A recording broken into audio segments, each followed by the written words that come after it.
पर छलकाए पास तेरे। ओम शांति। भाग्य विधाता शिव बाबा इस सृष्टि पर जब संगम युग पर आते हैं तो सबसे पहले हम आत्माओं की बुद्धि का तीसरा नेत्र खोल देते हैं। हमारी बुद्धि को दिव्य बना देते हैं, जिससे हम साकार में आए हुए निराकार बाबा को पहचान जाते हैं और पहचान कर उसे अपना बना लेते हैं और उसके सर्व वर्षे का अधिकारी बन जाते हैं। और बाबा भी हमें माता पिता, बंधु, सखा, साजन, सतगुरु हर संबंध का सुख देते हैं। परंतु इस सुख की प्राप्ति का आधार है कि हमने कितना बाबा को जाना है, पहचाना है और कितना उसकी श्रीमत को अपना मानकर उस पर चला है। तो एक है ज्ञान में चलना और दूसरा है ज्ञान हमारे भीतर चलना। तो जितना वो ज्ञान हमारे मनसा, वाचा, कर्मणा में समाहित हो जाता है, उतना आत्मा परमात्म प्रत्यक्षता का आधार बन जाती है। आज की मुरली भी हमारे इस तीसरे नेत्र यानी ज्ञान के तीसरे नेत्र को हमें कैसे खोलना है और कैसे ईश्वरीय महावाक्यों को अपने जीवन में धारण करना है, उसको विस्तार पूर्वक बता रही है। सुनते हैं प्यारे बाबा के मधुर महावाक्य। आज है 1 अप्रैल 2026। बाबा के महावाक्य हैं, मीठे बच्चे, बाप जो है जैसा है तुम बच्चों में भी नंबरवार पहचानते हैं। अगर सब पहचान ले तो बहुत भीड़ मच जाए। प्रश्न है, चारों ओर प्रत्यक्षता का आवाज़ कब फैलेगा? कैसे पता चलेगा?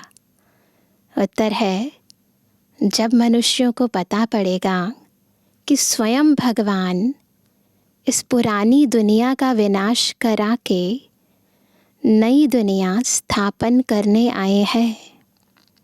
दूसरा, हम सब की सद्गति करने वाला बाप हमें भक्ति का फल देने आया है। यह निश्चय हो तो प्रत्यक्षता हो जाए, चारों ओर हलचल मच जाए। तो ये निशानियाँ जब दिखाई दें तो बाबा की प्रत्यक्षता हो। आज का गीत है जो पिया के साथ है, उसके लिए ज्ञान की बरसात है।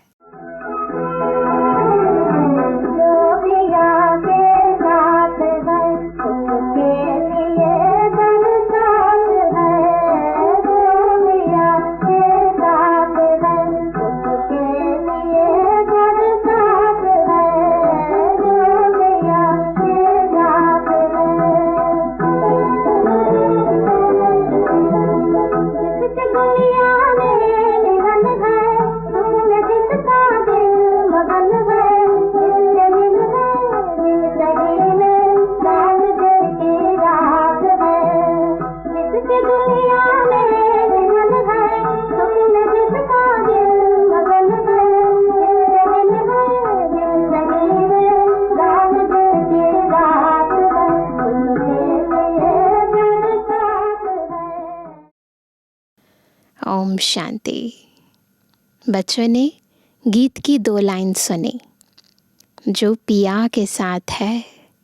अब पिया कौन है यह दुनिया नहीं जानती। भल ढेर बच्चे हैं, उनमें भी बहुत हैं जो नहीं जानते हैं कि किस प्रकार से बाप को याद करना चाहिए। याद तो करना है, परंतु याद करने की भी विधि है और उस विधि से ही सिद्धि मिलती है।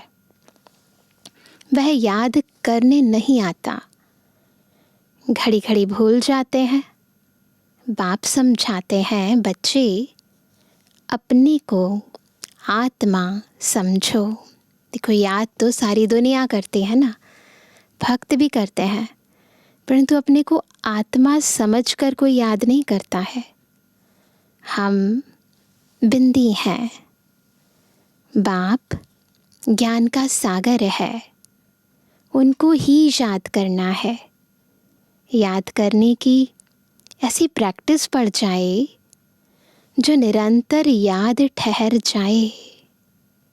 पिछाड़ी में यही याद रहे कि हम आत्मा है। शरीर तो है, परंतु यह ज्ञान बुद्धि में रखना है कि हम आत्मा है। आत्मा समझ लिया, इसका मतलब आत्मा शरीर से अलग है, परंतु अलग हुई नहीं है, है ना। ये ज्ञान बुद्धि में रख कर इस शरीर को चलाना है। बाप का डायरेक्शन मिला हुआ है। मैं जो हूँ उस रूप में कोई विरला याद करते हैं। देह अभिमान में बच्चे बहुत आ जाते हैं। बाप ने समझाया है, कोई को भी जब तक बाप का परिचय नहीं दिया है तब तक कुछ भी समझ नहीं सकेंगे। पहले तो उन्हों को यह मालूम पड़े कि वह निराकार हमारा बाप गीता का भगवान है। वही सर्व का सद्गति दाता है। वह इस समय सद्गति करने का पाठ बजा रहे हैं। इस पॉइंट में निश्चय बुद्धि हो जाए तो फिर जो भी इतने साधु संत आदि हैं सब एक सेकंड में आ जाएं। भारत में बड़ा हंगामा मच जाए, अभी मालूम पड़ जाए कि यह दुनिया विनाश होने वाली है। इस बात का निश्चय हो जाए तो बम्बई से लेकर आबू तक क्यों लग जाए। तो आधार किस पर है? निश्चय पर। तो आत्माओं की बुद्धि इतनी मलिन हो गई है कि निश्चय बुद्धि हो नहीं पाती है। परमात्मा को उसके यथार्थ रूप में पहचान नहीं पाती है। लेकिन इतना जल्दी कोई को निश्चय नहीं हो सकता। तुम जानते हो विनाश होना है। यह सब घोर निद्रा में सोए ही रहने हैं। फिर अंत समय तुम्हारा प्रभाव निकलेगा। मासी का घर नहीं है। जिस बात में निश्चय हो जाए कि गीता का भगवान परमपिता परमात्मा शिव है, इतना सहज नहीं है। मान्यताएं इतनी पुरानी है भक्ति की कि उन्हें तोड़ना, निश्चय बिठाना बहुत कठिन है। यह प्रसिद्ध हो जाए तो सारे भारत में आवाज़ हो जाए। अभी तो तुम एक को समझाएंगे तो दूसरा कहेगा तुमको जादू लग गया है। यह झाड़ बहुत धीरे धीरे बढ़ना है। अभी थोड़ा टाइम है। फिर भी पुरुषार्थ करने में हर्जा नहीं है। तुम बड़े बड़े लोगों को समझाते हो, परंतु वे कुछ भी समझते थोड़ी हैं। बच्चों में भी कई इस नॉलेज को समझते नहीं हैं। बुद्धि के आधार पर ही नंबरवार होते हैं। यथार्थ बाबा को समझ जाए फिर तो लगन लग जाए, फिर तो बहुत जल्दी विकर्म विनाश हो जाए। बाप की याद नहीं तो वह अवस्था नहीं। बाप जानते हैं निश्चय किसको कहा जाता है। अभी तो कोई 1-2% भी मुश्किल बाप को याद करते हैं। भल यहाँ बैठे हैं, बाप के साथ वह लव नहीं रहता। इसमें लव चाहिए, तकदीर चाहिए। बाप से लव हो तो समझें हमको कदम कदम श्रीमत पर चलना है। हम विश्व के मालिक बनते हैं। आधा कल्प का देह अभिमान बैठा हुआ है, सो अब देही अभिमानी बनने में बड़ी मेहनत लगती है। अपने को आत्मा समझ मोस्ट बिलीवेड बाप को याद करना, सोल कॉन्शियस होना मासी का घर नहीं है। ऐसे याद करना देहिक रीति से वो तो सहज है, लेकिन खुद को आत्मा समझकर उस परमपिता परमात्मा को याद करना ये मुश्किल है। उनके चेहरे में ही रौनक आ जाए। कन्या शादी करती है, जेवर आदि पहनती है, तो चेहरे में एकदम खुशी आ जाती है। परंतु यहाँ तो साजन को याद ही नहीं करते, तो वह शक्ल मुरझाई हुई रहती है। तो कैसे रहनी चाहिए शक्ल? मुस्कुराती हुई। परंतु यहाँ तो साजन को याद ही नहीं करते, तो वह शक्ल मुरझाई हुई रहती है। बात मत पूछो। अगर बाबा पर पूरा निश्चय है, पहचान लिया है कि कौन पढ़ा रहा है, आत्मा को परमात्मा का यथार्थ ज्ञान हो गया है, तो चेहरा हमेशा खिला हुआ रहेगा। वो प्राप्ति की अनुभूति होती रहेगी। बाबा कहते हैं कन्या शादी करती है तो चेहरा खुशनुमा हो जाता है। कोई की तो शादी के बाद भी शक्ल मुर्दे जैसी रहती है। किस्म किस्म के होते हैं। कोई तो दूसरे घर में जाकर मूंछ पड़ती है। तो यहाँ भी ऐसे है। बाप को याद करने की मेहनत है। यह गायन अंत का है कि अतीन्द्रिय सुख गोपी वल्लभ के गोप गोपियों से पूछो।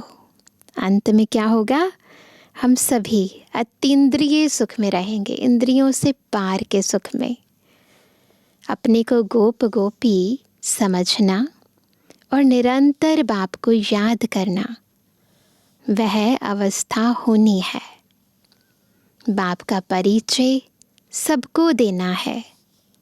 बाप आया हुआ है, वो वर्षा दे रहे हैं, इसमें सारी नॉलेज आ जाती है। लक्ष्मी नारायण ने जब 84 जन्म पूरे किए, तब बाप ने अंत में आकर उन्हों को राजयोग सिखाकर राजाई दी। लक्ष्मी नारायण का यह चित्र है नंबर 1। तुम जानते हो उन्होंने आगे जन्म में ऐसे कर्म किए हैं, वह कर्म अब बाप सिखला रहे हैं। वही कर्म जिन्हें करने के बाद श्री लक्ष्मी श्री नारायण बने, वही कर्म बाबा हमें भी सिखा रहे हैं। कैसे सिखा रहे हैं? महावाक्यों के द्वारा। कहते हैं मन मना भव, पवित्र रहो। इम्पॉर्टेंट क्या है? योगी बनो, पवित्र बनो। बस 2 चीज़ें इम्पॉर्टेंट है। कोई भी पाप मत करो, क्योंकि तुम अभी स्वर्ग के मालिक पुण्य आत्मा बनते हो। आधा कल्प माया रावण पाप कराती आई है। अब अपने से पूछना है, हमसे कोई पाप तो नहीं होता है? पुण्य का काम करते रहते हैं। खुद से पूछना है। अंधों की लाठी बने हैं वो आत्माएं जिन्हें ज्ञान का तीसरा नेत्र नहीं मिला है। हम उन्हें ज्ञान का तीसरा नेत्र देते हैं, सेवा करते हैं। बाप कहते हैं मनमना भव। यह भी पूछना होता है कि मनमना भव किसने कहा? किसने कहा कि मुझे याद करो? वह कहेंगे श्री कृष्ण ने कहा। तुम मानते हो परमपिता परमात्मा शिव ने कहा। रात दिन का फर्क है। शिव जयंती के साथ है गीता जयंती। बाबा आए, आकर महावाक्य उच्चारित करने प्रारंभ किए। गीता जयंती के साथ श्री कृष्ण जयंती, और उन महावाक्यों को श्रवण करने के पश्चात, उन्हें समाने के पश्चात ब्रह्मा बाबा की आत्मा श्री कृष्ण बनी, है ना। तो सतयुग की स्थापना, बाबा का महावाक्य उच्चारित करना और बाबा का आना, तीनों एक के बाद चलते हैं एक। तुम जानते हो हम भविष्य में प्रिंस बनेंगे, बैगर टू प्रिंस बनना है। यह एम ऑब्जेक्ट ही राजयोग की है। तुम सिद्ध कर बताओ कि गीता का भगवान श्री कृष्ण नहीं था, वह तो निराकार था। तो सर्वव्यापी का ज्ञान उड़ जाए। सर्व का सद्गति दाता, पतित पावन बाप है। कहते भी हैं कि वह लिबरेटर है, फिर सर्वव्यापी कह देते। इतनी महिमा करते हैं, फिर कहते वो सब जगह है। सबकी तो वो महिमा नहीं है ना। जो कुछ बोलते हैं समझते नहीं हैं।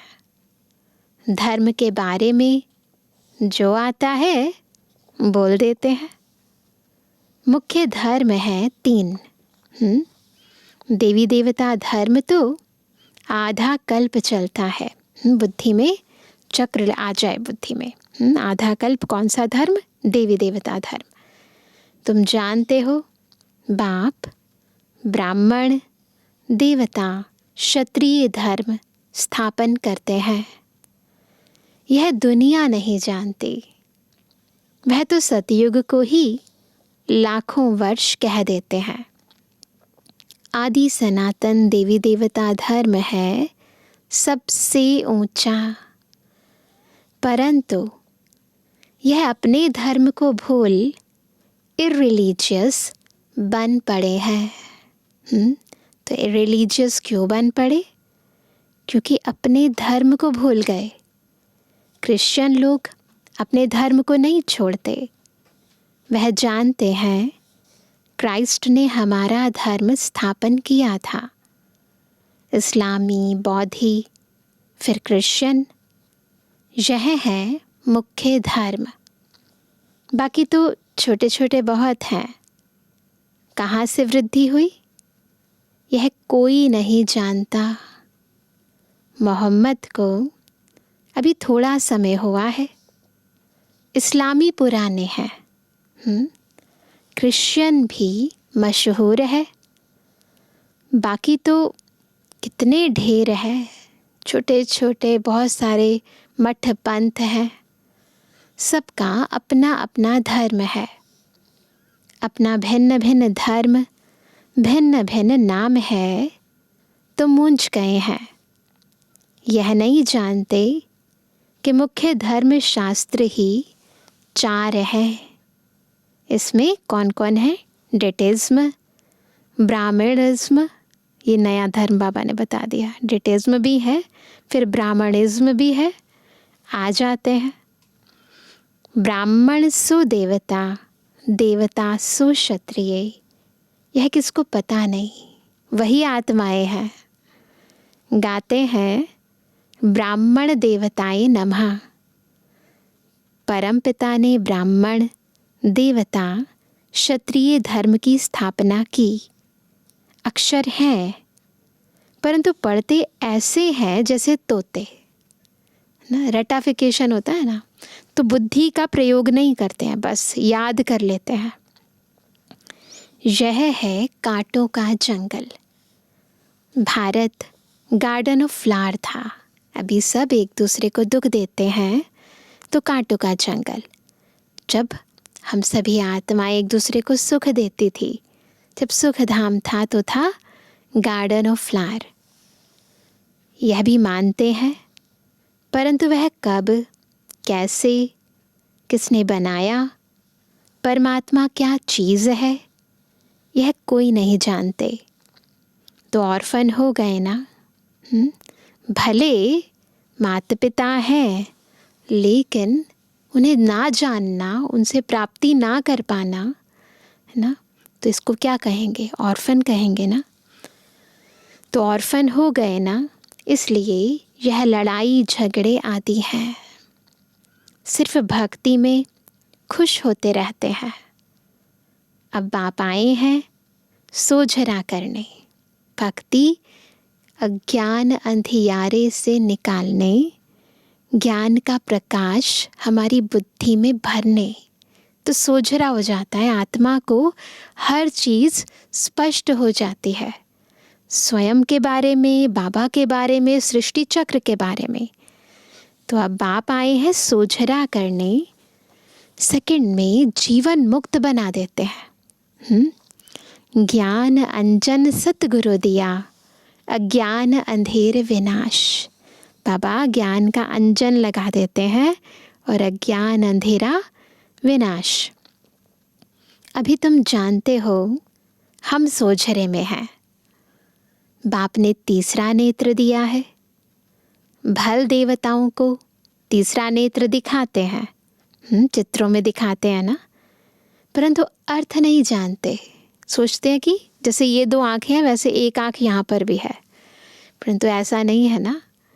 वास्तव में तीसरा नेत्र तुमको है, देवताओं को नहीं है। उन्होंने फिर दे दिया है देवताओं को। गीता में ब्राह्मणों की कोई बात नहीं, उसमें तो फिर कौरव पांडवों आदि की लड़ाई, घोड़े गाड़ी आदि लिख दी है। कुछ भी समझते नहीं, उनका अर्थ क्या है, भावार्थ नहीं समझते। तुम समझाएंगे तो कहेंगे तुम शास्त्रों आदि को नहीं मानते। तुम कह सकते हो हम शास्त्रों को मानते क्यों नहीं हैं, जानते हैं यह सब भक्ति मार्ग की सामग्री है। गाया हुआ है ज्ञान और भक्ति। जब रावण राज्य होता है तब भक्ति शुरू होती है। भारतवासी वाम मार्ग में जाकर धर्म भ्रष्ट और कर्म भ्रष्ट बन जाते हैं। वही भारतवासी जो सतयुग त्रेता में थे, है ना, उनका कर्म श्रेष्ठ था, धर्म श्रेष्ठ था। जब द्वापर में आते हैं रावण के राज्य में, धर्म कर्म सब भ्रष्ट हो जाता है। इसलिए अब हिंदू कहला दिया है, पतित बन गए हैं। पतित किसने बनाया? रावण ने। रावण को जलाते भी हैं। समझते हैं यह परंपरा से चला आता है, परंतु सतयुग में तो रावण राज्य ही नहीं था। कुछ भी समझते नहीं। माया बिल्कुल ही पत्थर बुद्धि बना देती है। पत्थर से पारस बाप ही बनाते हैं। जब आयरन एज में आए तब तो आकर गोल्डन एज स्थापन करें। बाप समझाते हैं, फिर भी बड़ा मुश्किल किसकी बुद्धि में बैठता है। समझा तो रहे हैं पर बुद्धि में कितना बैठा है उस पर सारा मदार है। तुम कुमारियों की अब सगाई होती है। किसके साथ? बाबा के साथ। तुमको पटरानी बनाते हैं। तुमको भगाया अर्थात तुम आत्माओं को कहते हैं तुम मेरे थे, फिर तुम मुझे भूल गए हो। दे अभिमानी बन माया के बन गए हो। बाकी भगाने आदि की तो बात नहीं है। शास्त्रों में जो लिखा है ना, भगाया और पटरानी बनाया 16,108 रानियों को। तो बाबा कहते हैं ऐसे भगाने की तो कोई बात नहीं है। माँ में कम याद करो। याद की ही मेहनत है। बहुत देह अभिमान में आकर विकर्म करते हैं। बाप जानते हैं यह आत्मा मुझे याद ही नहीं करती है। बाबा को सब पता है। देह अभिमान में आकर बहुत पाप करते हैं तो पाप का घड़ा 100 गुना भर जाता है। जब बॉडी कॉन्शियसनेस में आकर पाप करते हैं ना, तो बहुत भर जाता है 100 गुना। औरों को रास्ता बताने के बदले खुद ही भूल जाते हैं। बाबा का बनने के बाद जब पाप करते हैं ना, तो उसकी सज़ा बहुत ज़्यादा है और ही जास्ती दुर्गति को पा लेते हैं। बड़ी ऊंची मंजिल है, चढ़े तो चाखे बैकुंठ रस, गिरे तो चकना चूर। यह राजाई स्थापन हो रही है। इसमें फ़र्क देखो कितना पड़ जाता है। कोई तो पढ़कर आसमान में चढ़ जाते हैं, कोई पट में पड़ जाते हैं। बुद्धि डल होती है तो पढ़ नहीं सकते हैं। कोई कोई कहते हैं बाबा हम किसको समझा नहीं सकते हैं। कहता हूँ अच्छा, सिर्फ अपने को आत्मा समझो। मुझ बाप को याद करो तो मैं तुमको सुख दूंगा। परंतु याद ही नहीं करते हैं। याद करना और यथार्थ रीति याद करना, इसमें नंबरवार हो जाते हैं। याद करें तो औरों को याद दिलाते रहे, ये निशानी है। बाप को याद करें तो पाप नष्ट हो जाएं। उनकी याद बगैर तुम सुख धाम में जा नहीं सकते हो। 21 जन्मों का वर्षा निराकार बाप से मिल सकता है, बाकी तो सब अल्पकाल का सुख देने वाले हैं। कोई को रिद्धि सिद्धि से बच्चा मिल गया, व आशीर्वाद से लॉटरी मिल गई, तो बस विश्वास बैठ जाता है।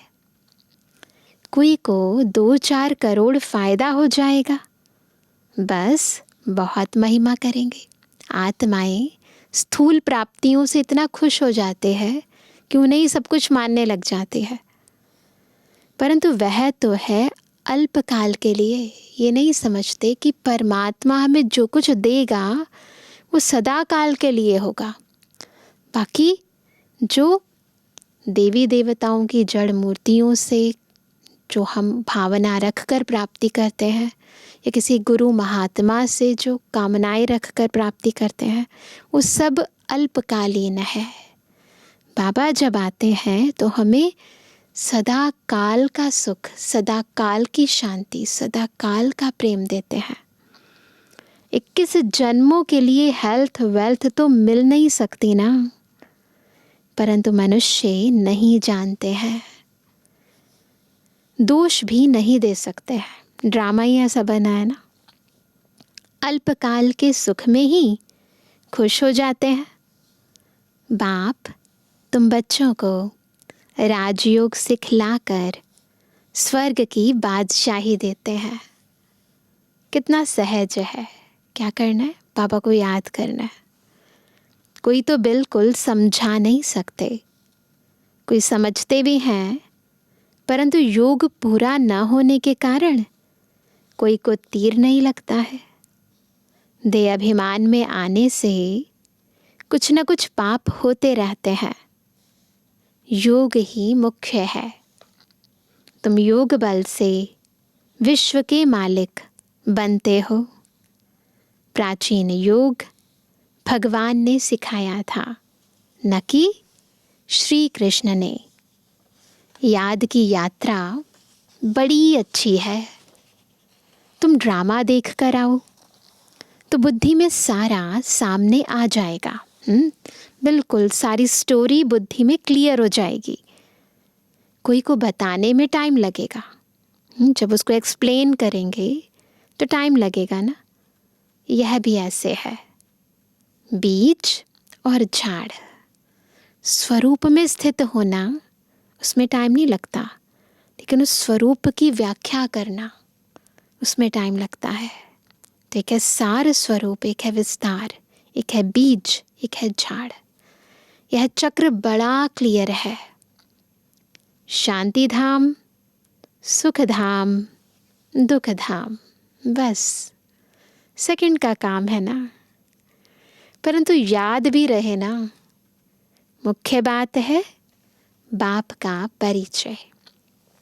बाप कहते हैं मेरे को याद करने से तुम सब कुछ जान जाएंगे। अच्छा शिव बाबा तुम बच्चों को याद करते हैं, ब्रह्मा बाबा याद नहीं करते हैं। शिव बाबा जानते हैं हमारे सपूत बच्चे कौन कौन हैं। सर्विसेबल सपूत बच्चों को तो याद करते हैं। यह थोड़े ही किसको याद करेंगे। इनकी आत्मा को तो डायरेक्शन है मामेकम याद करो। ब्रह्मा बाबा केवल शिव बाबा को याद करेंगे, है ना। अच्छा तो लकी सितारों पे याद प्यार नंबरवार पूछा करता। रूहानी बच्चों की रूहानी बाप दादा को गुड मॉर्निंग, नमस्ते नमस्ते नमस्ते। धारणा के लिए मुख्य सार पहला, तकदीरवान बनने के लिए एक बाप से सच्चा सच्चा लव रखना है। जितना सच्चा सच्चा लव रखेंगे ना उतना तकदीर की लकीर खिंच जाएगी और ऊंची और ऊंची। लव रखना माना कदम कदम एक की ही श्रीमत पर चलते रहना, यह लव। दूसरा, रोज पुण्य का काम अवश्य करना है, यानी किसी को ज्ञान जरूर सुनाना है। सबसे बड़ा पुण्य है सबको बाप का परिचय देना, बाप को याद करना और सबको बाप की याद दिलाना। वरदान है अपनी दृष्टि और वृत्ति के परिवर्तन द्वारा सृष्टि को बदलने वाले साक्षात्कार मूर्त भव। कैसे बनेंगे साक्षात्कार मूर्त? जो अपनी दृष्टि और वृत्ति के परिवर्तन से सृष्टि बदल देंगे। अपनी वृत्ति के परिवर्तन से दृष्टि को दिव्य बनाओ तो दृष्टि द्वारा अनेक आत्माएं अपने यथार्थ रूप, यथार्थ घर तथा यथार्थ राजधानी देखेंगी। वृत्ति बदलेंगे, दृष्टि बदलेगी। हमारी दृष्टि में इतनी ताकत कि सामने वाले को उसके स्वरूप की याद आ जाए, बाबा की याद आ जाए, निज धाम की याद आ जाए। ऐसा यथार्थ साक्षात्कार कराने के लिए वृत्ति में जरा भी देह अभिमान की चंचलता ना हो तो वृत्ति के सुधार से दृष्टि दिव्य बनाओ, तब यह सृष्टि परिवर्तन होगी। देखने वाले अनुभव करेंगे कि यह नैन नहीं, लेकिन यह एक जादू की डिबिया है। यह नैन साक्षात्कार के साधन बन जाएंगे। तो क्या करना है? साक्षात्कार मूर्त बनना है और उसके लिए वृत्ति को, दृष्टि को श्रेष्ठ बनाना है, दिव्य बनाना है। स्लोगन है, सेवा के उमंग उत्साह के साथ बेहद की वैराग्य वृत्ति ही सफलता का आधार है। सेवा के साथ वैराग्य वृत्ति भी बेहद की, तब सफलता होगी। आज का व्यक्त इशारा, महान बनने के लिए मधुरता और नम्रता का गुण धारण करो। मधुरता के गुण को धारण करने वाला यहाँ भी महान बनता है और वहाँ भी मर्तबा पाता है। मधुरता वालों को सभी महान रूप से देखते हैं। तो यह मधुरता का विशेष गुण हर बच्चे में होना चाहिए। मधुरता की मधु जिनके साथ है उन्हें हर कार्य में सफलता ही सफलता है। उनके जीवन से असफलता मिट जाएगी। तो कैसा बनना है? बहुत स्वीट, मधुर मधुर। अच्छा, ओम शांति।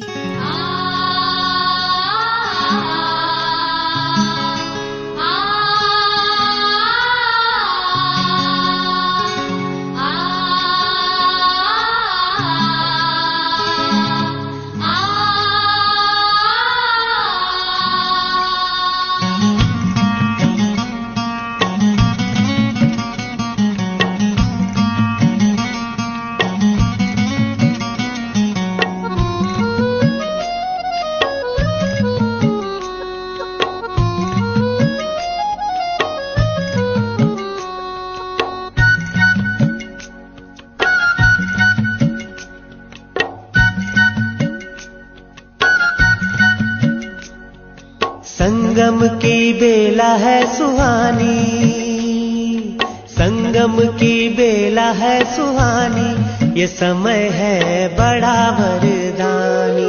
संगम की बेला है सुहानी, ये समय है बड़ा वरदानी। ये समय है बड़ा वरदानी, ये समय है बड़ा वरदानी, ये समय है बड़ा वरदानी, ये समय है बड़ा वरदानी। संगम की बेला है सुहानी, ये समय है बड़ा वरदानी। संगम की बेला है सुहानी, ये समय है बड़ा वरदानी।